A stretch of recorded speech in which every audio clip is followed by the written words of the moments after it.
நான் பணத்தை வந்து எதிர்பார்க்கல. பணத்தினால வந்து என் உயிரை, எங்கள் கணவனோட உயிரை வந்து யாராவது திருப்பி கொடுக்க முடியாது. என் பேரை மிஸ்யூஸ் பண்ணி போயிருக்காங்க. தகவல் தெரிஞ்சோடனே நான் போய் பணத்தை ரிட்டர்ன் பண்ணிட்டு வந்துட்டேன்.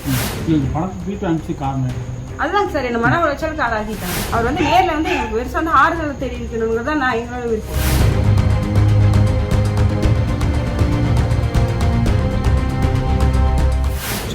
என் பேர் சங்கவி. என்னோட கணவர் வந்து பேர் ரமேஷ். அவர் வந்து போன மாதம் வந்து கூட்ட நெரிசலில் விஜய் மீட்டிங்க்கு போய் இறந்துட்டாருங்க சார். அவர் இறந்துட்டாரு. அவர் இறந்ததுக்காக ஆறுதல் தெரிவிக்க சொல்லியிருந்தாங்க. ஆனால் அது ஆறுதல் தெரிவித்து பணம் எங்களுக்கு வந்து கொடுக்குறேன்னு தான் சொல்லலை. அவர் வந்து டைரெக்டாக வந்து எங்களுக்கு ஆறுதல் தெரிவிக்கிறேன்னு தாங்க சார் சொல்லியிருந்தாரு. நாங்கள் வந்து ஆறுதலை தான் சார் பெருசாக எதிர்பார்த்தோம். எங்களுக்கு வந்து பணம் பெருசு கிடையாது. நாங்கள் இந்த மாதிரி கூட்டத்துக்கு இன்னைக்கு போகலை. அவங்க கூப்பிட்டுருந்தாங்க, நாங்கள் போகலை.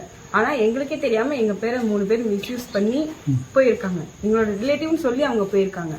யாருன்னு தெரியல எங்களுக்கு. அவங்களுக்கும் ஆக்சுவலாக நாங்கள் யாரையுமே அனுப்பல. ஆனால் எங்களோட பேரை அவங்க வந்து தவறாக உபயோகப்படுத்தியிருக்காங்க 3 பேர். நாங்கள் வந்து ஆறுதலை தான் பெருசு எடுத்தோம். நாங்கள் ரொம்ப மன உளைச்சல் கலாய்க்கி இருக்காங்க சார் இன்னைக்கு என்ன.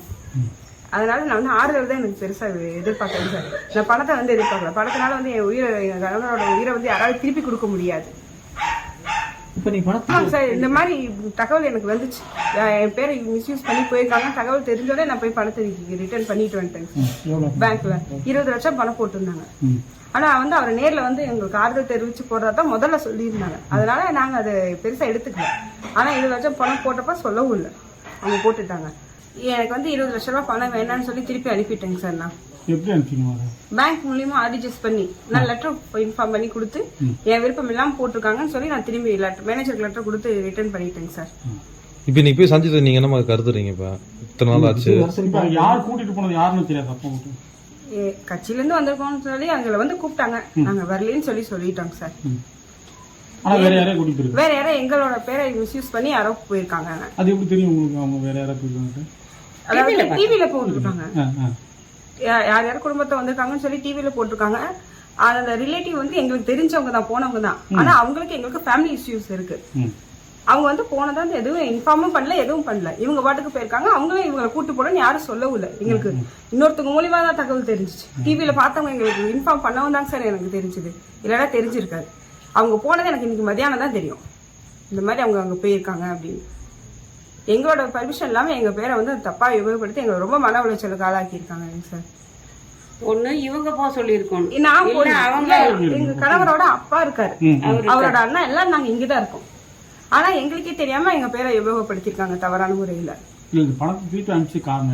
அதுதாங்க சார், என்ன மன உளைச்சலுக்கு ஆளாக்கிட்டாங்க. நான் வரலைங்கிறப்ப அந்த தெரியாம 3 பேர் எப்படி சார் போனாங்க?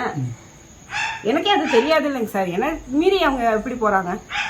ஒண்ணு அவங்களால இன்ஃபார்ம் பண்ணிருக்கணும், இந்த மாதிரி உங்களை குடும்பத்தை சேர்ந்தவங்க கூட்டு போயிருக்கணும். ஆனா எங்களுக்கு அவங்களுக்குமே ஃபேமிலி ப்ராப்ளம் இருக்கு. அப்படிங்கிறப்ப அவங்கள எதுக்கு கூட்டிட்டு போனவங்க? ராயனூரை சேர்ந்தவங்க தான் சார். எங்க வீட்டுக்காரோட அக்கா தான் அவங்க.